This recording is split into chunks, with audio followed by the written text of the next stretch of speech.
ಅಯೋಧ್ಯ ರಾಮ ಮಂದಿರದ ಹೆಸರಲ್ಲಿ ಟೋಪಿ, ಅನುಮತಿ ಇಲ್ಲದೆ ನಕಲಿ ಪ್ರಸಾದ ಮಾರಾಟ ಮಾಡಿದ್ದಕ್ಕೆ ಅಮೆಜಾನ್ಗೆ ದಂಡ.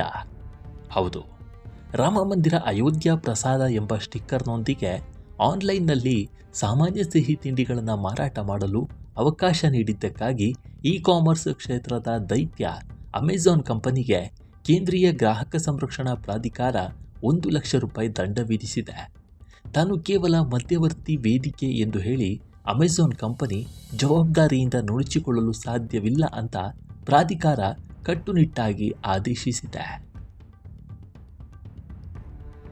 ಚಂದು ಟ್ರೇಡಿಂಗ್ ಕಂಪನಿಯ ಬಿಹಾರಿ ಬ್ರದರ್ಸ್ ಬ್ರ್ಯಾಂಡ್ ಅಡಿಯಲ್ಲಿ ತುಪ್ಪದ ಲಾಡು, ಖೋವಾ ಲಾಡು, ಬೂಂದಿ ಲಾಡು ಹಾಗೂ ಹಸುವಿನ ಹಾಲಿನ ಪೇಡಾಗಳನ್ನು ರಾಮಮಂದಿರ ಅಯೋಧ್ಯ ಪ್ರಸಾದ ಮತ್ತು ರಾಮನ ಆಶೀರ್ವಾದ ಎಂಬ ವಿವರಣೆಗಳೊಂದಿಗೆ ಅಮೆಜಾನ್ನಲ್ಲಿ ಮಾರಾಟ ಮಾಡಲಾಗ್ತಾ ಇತ್ತು. ಆದರೆ ಈ ಸಿಹಿ ತಿಂಡಿಗಳನ್ನು ಮಾರಾಟ ಮಾಡಲು ರಾಮಜನ್ಮಭೂಮಿ ತೀರ್ಥಕ್ಷೇತ್ರ ಟ್ರಸ್ಟ್ನಿಂದ ಯಾವುದೇ ಅಧಿಕೃತ ಅನುಮತಿ ಪಡೆದಿರಲಿಲ್ಲ. ಕಾನ್ಫಿಡೆನ್ಷಿಯಲ್ ಆಫ್ ಇಂಡಿಯಾ ಟ್ರೇಡರ್ಸ್ ನೀಡಿದ ದೂರಿನ ಅನ್ವಯ ತನಿಖೆ ನಡೆಸಿದ ಸಿಸಿಪಿಎ ಮುಂದಿನ 15 ದಿನಗಳ ಒಳಗೆ 5 ಲಕ್ಷ ರೂಪಾಯಿ ದಂಡವನ್ನು ಪಾವತಿಸುವಂತೆ ಅಮೆಜಾನ್ಗೆ ತಿಳಿಸಿದೆ. ಸಿಸಿಪಿಎ ಮುಖ್ಯ ಆಯುಕ್ತರಾದ ನಿಧಿ ಖರೆ ಮತ್ತು ಆಯುಕ್ತ ಅನುಪಮ್ ಮಿಶ್ರಾ ಅವರಿದ್ದ ದ್ವಿಸದಸ್ಯ ಪೀಠ ಈ ವಿಚಾರಣೆ ನಡೆಸಿದೆ. ದೇವಾಲಯದ ಹೆಸರನ್ನು ಬಳಸಿಕೊಂಡು ಮಾರಾಟ ಮಾಡಿದಾಗ ಗ್ರಾಹಕರು ಹಾಗೂ ಭಕ್ತರು ಅದನ್ನು ನಿಜವಾದ ಪ್ರಸಾದ ಎಂದು ನಂಬಿ ಖರೀದಿಸುತ್ತಾರೆ.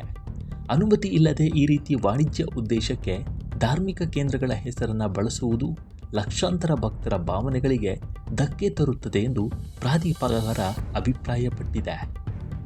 ಕೇವಲ ಅಯೋಧ್ಯೆ ರಾಮಮಂದಿರ ಮಾತ್ರವಲ್ಲದೆ ದೇಶದ ಪ್ರಮುಖ 10 ಧಾರ್ಮಿಕ ಕ್ಷೇತ್ರಗಳಿಗೂ ಈ ನಿಯಮವನ್ನು ವಿಸ್ತರಿಸಲಾಗಿದೆ.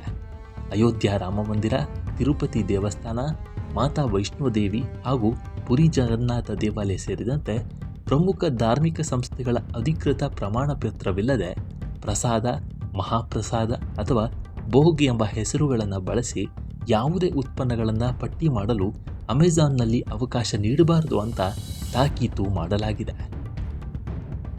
ಒಟ್ಟಾರೆ ಅಯೋಧ್ಯೆ ರಾಮ ಮಂದಿರದ ಅಧಿಕೃತ ಅನುಮತಿ ಇಲ್ಲದೆ ಅಯೋಧ್ಯ ಪ್ರಸಾದ ಎಂಬ ಹೆಸರಿನಲ್ಲಿ ಸಾಮಾನ್ಯ ಸಿಹಿ ತಿಂಡಿಗಳನ್ನು ಮಾರಾಟ ಮಾಡಲು ಅವಕಾಶ ನೀಡಿದ್ದಕ್ಕಾಗಿ ಅಮೆಜಾನ್ ಸಂಸ್ಥೆಗೆ ಕೇಂದ್ರೀಯ ಗ್ರಾಹಕ ಸಂರಕ್ಷಣಾ ಪ್ರಾಧಿಕಾರ 1 ಲಕ್ಷ ರೂಪಾಯಿ ದಂಡ ವಿಧಿಸಿದೆ.